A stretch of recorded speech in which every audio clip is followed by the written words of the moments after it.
Assalamu alaikum, урматтуу мекендештер. 3-4 айдан бeri какшап, мына мигранттардын, алыста жүргөндөрдүн страховой эмесини, страховой фондуну түзөйлү, страховой эмесин камсыздандырууну түзөйлү деп 3-4 айдан бeri эме кылып атабыз да. Анан өткөндө миграция кызматынын жетекчисинин орун басары Алмаз Асанбаев келди. Ошол чогулуш өткөзгөндө айтты эле, эме кылгыла, кат жөнөткүлө, анан аракет кылалы деп. Бирок анын варианты 3 жылга 300 рубль болсун, ошонун груз 200га жетет экен депчи. Андан башка бул деген 1 жылга 100 рубльдан деди эле да. Бул деген груз 200ден башка көп көйгөйлөр бар да, мигранттардан көп көйгөй. Уруп атат, башка болот, кокустуу, кандай мындай болот. Анан биз 1-3-4 страховой компания менен сүйлөшүп келдик. Анан көрсөк, бул страховой компаниянын баарынын эле бизнес экен да. Булар бирөөгө акча бергенге кызыгдар эмес экен. Булар эптеп эле ошол акча топтоп өздөрүнүн бизнесин байытыш экен. Ошо ойлонуп отуруп, көпчүлүк акылдашып, акыры миграциянын ушул фонд эле түзсөк деп. Ошогон варианттар бар экен. Мына Филиппинде бир адам чыккан мигрант Филиппинде чыгып баратканда $25 таштайт экен, ошол 1 жылга деп. Анан ошол $25 ошол баардык эмеге иштетилет экен да, ошол тияк бияк ошондой кокустук аяк бияка. Булардын азыр бирөөлөрүн айтышка караганда мен толук билбеймин, бирок өткөндө Азаттыкта көрдүңүздөр окшойт, ошону айтышты. Булардын фонд азыр $2 миллиард болуп тур да. Булар депозитке салып коюп 1 жылда $200 миллион ошон депозиттен алып эле майда чүйдөсүн ошол жетип атат деп, $200 миллион деп. Анан акыры өкмөттүн машинасы качан иштейт, качан жок, биз баягы обязаловка кылалы деп ойлодук эле да. Ар бир мигрант сөзсүз түрдө ошол билет алганда же 500 бе, 1000 бе 1 жылга берсе, анан ошол бардык көп нерселерге жетет экен деп эсептеп көрдүк эле да. Анан ар түрдүү болуп атат. Эми бул жерде баягы эле да, биринчи коркунуч баягы эле топтолгон акчаны жеп кетеби, тияк бияк депчи.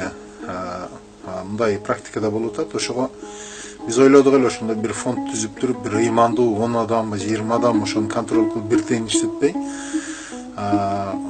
действительно ошол сөзсүз бирөөгө керек адамга гана бөлүштүрүп берип, контроль кылып иштетсек депчи. Анан азыр кече 2-3 күн болду, бир ошол эме жаштар, активдүү жаштар чогулушуп, өздөрүнчө отуруп сүйлөштү. Анан өзүбүз баштай берели деп чечтик. 7 областтан бирден өкүл шайладык, анан бир бухгалтер, кассир, анан бир жетекчи кылып сайладык, анан бир юристти кошуп алдык. Ошентип 10 адам ушул жерге шайланды да. Анан 1 жылга 1000 рубльдан топтосок деп чечим чыгардык. Анан ошол только ошол фондко өзүнүн салымын кошкон адамга гана жардам бере турган болдук. Кокус бирдеке болуп кетсе, эми Кудай сактасын, болбосун. Биз оюбуз ошол эле жакшылыктарга эле буйруп атабыз. Болбосо ошол көбөйө берсе, акчасы көп болгондон кийин баардык, андан кийин башка жактарга да жардам беребиз деп ойлоп атабыз да. Азырынча ошол топтогон гана адамдарга деп ошентип эме кылдык. Болбосо баягы ошондойдон жардам алгандар, алгысы келгендер көбөйүп кетет экен. Салымын кошкусу келгендер аз болуп калат экен да. Ошого туура түшүнсөңүздөр, мына видеону киргизгенден кийин астына фондко бир карточка ачтык. Ошол карточка түшөт. Бир тыйын бир жака иштетилбейт. Бул баарды контроль, 10 адам контроль кылат. Ошол отчет болуп турат сөзсүз. Анан 1 жылда, 1 айда бир ошол старший адамдар чогулушуп отчет тияк биян талкуулайт.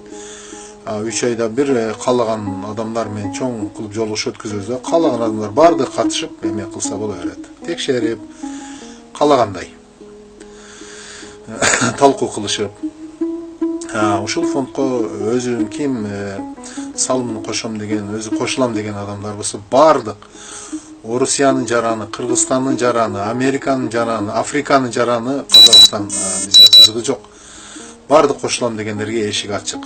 Урматтуу мекендеш жерлештер, ушуну туура түшүнүп туура кабыл алсаңыздар. Биздин максатыбыз байыш эмес, акча топтош эмес. Биздин максатыбыз Кудай сактасын, бирдеке болуп кокустук болсо, алыста жүргөн жерлештерге, мекендештерге жардам берүү. Көңүл бурганыңыздарга чоң рахмат. Түшүнүп мамиле кылат деп эсептейбиз.